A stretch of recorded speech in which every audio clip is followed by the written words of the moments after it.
आज तो हमें भी डर लगने लगा, अगर इस प्रकार के डीजीपी किसी को हत्या भी कर दे तो उनको क्या कार्रवाई उनके ऊपर हो सकता है। क्राइम करने के लिए ही डीजीपी अनुराग गुप्ता को राज्य के मुख्यमंत्री ने रखा, और मुझको ही खुद डर लगता है आजकल घूमने में। ना उनको सस्पेंशन की डर है क्योंकि उनका तो सर्विस ही समाप्त हो गया।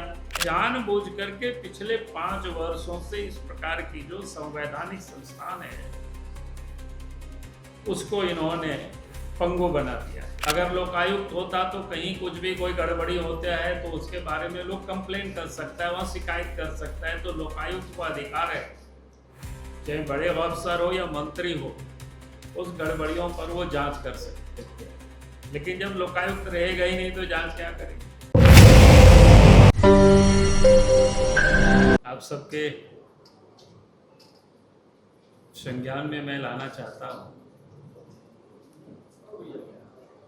राज्य में जितने भी संवैधानिक संस्थान हैं,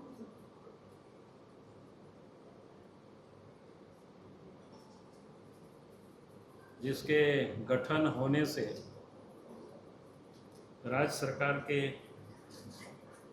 अंदर अगर कोई भी गलत काम होता हो तो उसकी वो जांच कर सकता है। लेकिन वैसे जितनी भी जो संस्थाएं हैं वो सबके सब झारखंड में ठप पड़ा हुआ है। चाहे लोकायुक्त हो, चाहे सूचना आयोग हो, महिला आयोग हो, मानवाधिकार आयोग हो,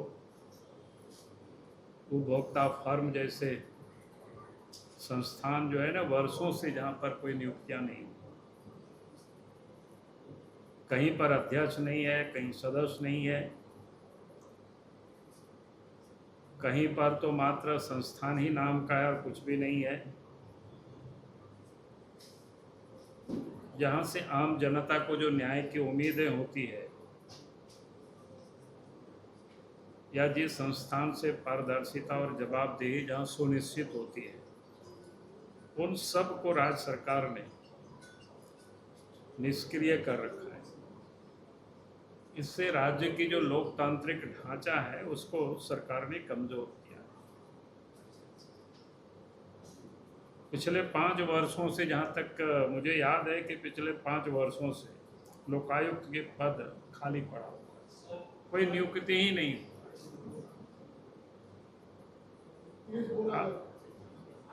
पिछले 5 वर्षों से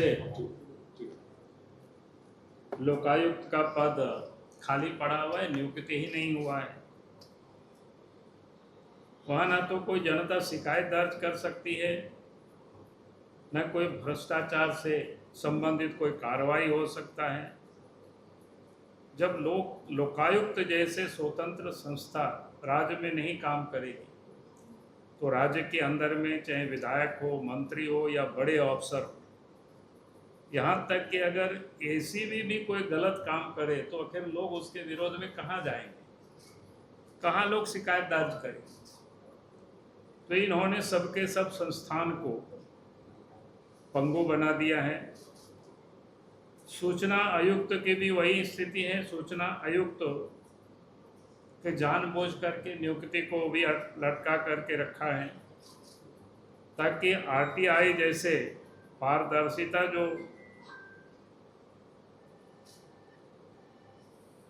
का जो काम करती है, कोई भी सूचना वहाँ से लोग प्राप्त कर सकते हैं, तो आज वो भी ठप पड़ा हुआ है। पहले वो कहते थे कि भाई नेता नहीं है, जबकि पहले भी 5 साल पहले भी भारतीय जनता पार्टी ने नेता का चुनाव किया था, लेकिन उन्होंने माना नहीं। उसके बाद भी जब फिर से नेता का चुनाव हुआ तब भी उन्होंने बनाया नहीं, और आज भी उस पर उन्होंने कुछ नहीं कर रहे। महिला आयोग, जहाँ पर तो कोई अपोजिशन की जरूरत भी नहीं है, वो भी 2020 से पद खाली पड़ा हुआ है। मेरी जानकारी में 5000 से अधिक मामला महिलाओं के लंबित पड़ा हुआ है, लेकिन आखिर न्याय दे तो दे कौन, देने वाला ही नहीं है, उसकी कोई नियुक्ति नहीं है। यहाँ तक कि जो कर्मचारी वगैरह भी काम करते हैं, जो सफाई वगैरह ये सब करते हैं, तो लोगों को भी अब वेतन तक नहीं मिल रहा है।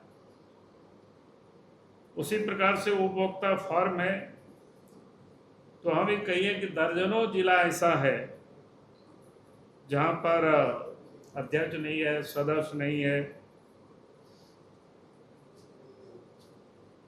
तो हेमंत सोरेन की सरकार ने राज्य की संस्थाओं को अपंग बना दिया है। यह बिल्कुल मैं कहता हूँ सुनियोजित प्रशासनिक असफलता और साजिशपूर्ण ये कार्रवाई है, ताकि राज्य में किसी भी तरह का गलत काम के विरोध किसी भी बड़ी मछली के खिलाफ कोई स्वतंत्र और निष्पक्ष जांच या कार्रवाई नहीं हो सके, इसकी ये प्रयास है, क्योंकि ताकि लोगों को न्याय मिल सके। यहाँ तक कि हाई कोर्ट में भी आप सबने देखा कई एक बार मामला गया और हाई कोर्ट में कई एक बार इन्होंने एफिडेविट करके कहा। तो उस समय जिसमें अपोजिशन लीडर की जरूरत होती है उसमें तो कहा कि अपोजिशन के लीडर बने नहीं हुए, बनने के बाद भी अब महीना दिन से अधिक हो गया, लेकिन अभी भी कोई आता पता नहीं। लेकिन जिस आयोग के लिए जहां अपोजिशन लीडर की भी जरूरत नहीं है, उन सारे आयोगों को भी इन्होंने सब कुछ यूं ही पड़ा हुआ है। तो इसलिए मैं कहूँगा ये संस्थाएं जहाँ पर आप सब लोगों के भी अधिकारों को सुरक्षित करती है, लेकिन वो सब आज ठप पड़ा हुआ है। तो यदि राज्य में किस प्रकार से राज्य सरकार काम करती है, ये इसका एक नमूना है, एक उदाहरण है, ताकि राज्य में जो भी गड़बड़ी हो, लूट हो, हल्ला करते रहिए, कोई देखने वाला नहीं, कोई सुनने वाला नहीं है। यानी देहात में एक कहावत है ना कि क्या बोलते हैं, बंगला में लोग बोलता है ना, मुखेर कानून। तो हेमंत सोरेन का वैसा ही राज्य में शासन चल रहा है। तो इसलिए हम ये कहेंगे कि भाई जितने भी इस प्रकार की जो आयोग है, जो संवैधानिक संस्थान है, बिना विलंब की राज्य सरकार को इसे गठित करना चाहिए। मुझे लगा कि आज मैं आप सबके समक्ष इन बिंदुओं पर आपके समक्ष विषय को लाना था मैंने, इसलिए आपके समक्ष सामूहिक रूप से भी मैंने इन सारे विषयों को लाया है। बहुत बहुत धन्यवाद। इसके पीछे कारण क्या है? ऑर्गेनाइजेशन का अभाव है, सरकार नहीं, मैं कर सकता हूँ बिल्कुल जानबूझ करके। अगर लोकायुक्त होता तो कहीं कुछ भी कोई गड़बड़ी होता है तो उसके बारे में लोग कंप्लेन कर सकता है, वहाँ शिकायत कर सकता है। तो लोकायुक्त को अधिकार है, चाहे बड़े अफसर हो या मंत्री हो, उस गड़बड़ियों पर वो जांच कर सकते हैं। लेकिन जब लोकायुक्त रहेगा ही नहीं तो जांच क्या करेंगे। उसी प्रकार से सूचना के अधिकार का जो सूचना आयुक्त है, उसके तहत भी कई लोग जो जानकारी प्राप्त करना चाहते हैं तो आज उनको मिल नहीं पाता है। सरकार किसी को देना नहीं चाहती है ताकि सरकार की गड़बड़ियों के किसी को कोई पता नहीं चल सके। तो इसका बेहतर तरीका है उसको गठित ही मत करो। तो इसलिए ये जानबूझ करके पिछले 5 वर्षों से इस प्रकार की जो संवैधानिक संस्थान है उसको इन्होंने पंगु बना दिया है। अरे भैया, मैं कह रहा हूँ राज्य सरकार को जो काम करना है वो करे ना, मैं उसके लिए यहाँ बैठा हूँ। अब मैं कह रहा हूँ ये तो 5 साल से जो काम नहीं कर रहा है, हेमंत सोरेन को इसमें किसने रोका है? आपको लूटने के लिए क्यों पैसा दी जाएगी साहब? आपके यहाँ कोई पारदर्शिता कहीं है नहीं, आपने कोई जानकारी जनता को आप देना ही नहीं चाहते हैं। मैं तो भारत सरकार को कहूंगा कि भाई इस प्रकार की सरकार को कोई देने की जरूरत ही नहीं है।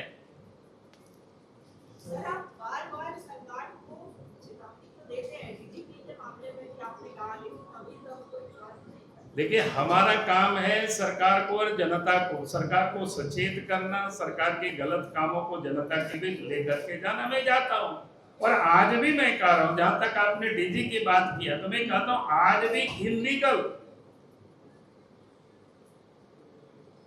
वो काम कर रहे हैं। मुझे आज तो हमें भी डर लगने लगा, अगर इस प्रकार के डीजीपी किसी को हत्या भी कर दे तो उनको क्या कार्रवाई उनके ऊपर हो सकता है। ना उनको सस्पेंशन की डर है, क्योंकि उनका तो सर्विस ही समाप्त हो गया। तो एक प्रकार से एक क्राइम करने के लिए ही डीजीपी अनुराग गुप्ता को राज्य के मुख्यमंत्री ने रखा। और मुझको ही खुद डर लगता है आजकल घूमने में, क्या पता है कि कहां किससे हमला करवा देंगे, कि कौन रेस्पॉन्सिबल होंगे इसके लिए। राज्य के मुख्यमंत्री को इसकी बतानी चाहिए कि ऐसा व्यक्ति को जब कोई लीगल नहीं है और फिर उसके बाद वो डीजीपी के पद पर बैठ करके काम करे, तो ये आश्चर्य है। हिंदुस्तान देश के अंदर में कहीं भी इस प्रकार की स्थिति नहीं है। ये जो सरकारी संस्थाओं को लेकर बात है, राज्यपाल से मुलाकात करेंगे क्या? मैंने जितना कहा, आप जब जरूरत होगी देखेंगे, लेकिन मैं तो सार्वजनिक रूप से राज्य की जनता के समक्ष आप सब लोगों के माध्यम से कह रहा हूं कि राज्य सरकार कैसे काम कर रही है, क्यों ऐसा काम कर रही है, वो भी मैंने आप सबको बताया। बहुत बहुत धन्यवाद।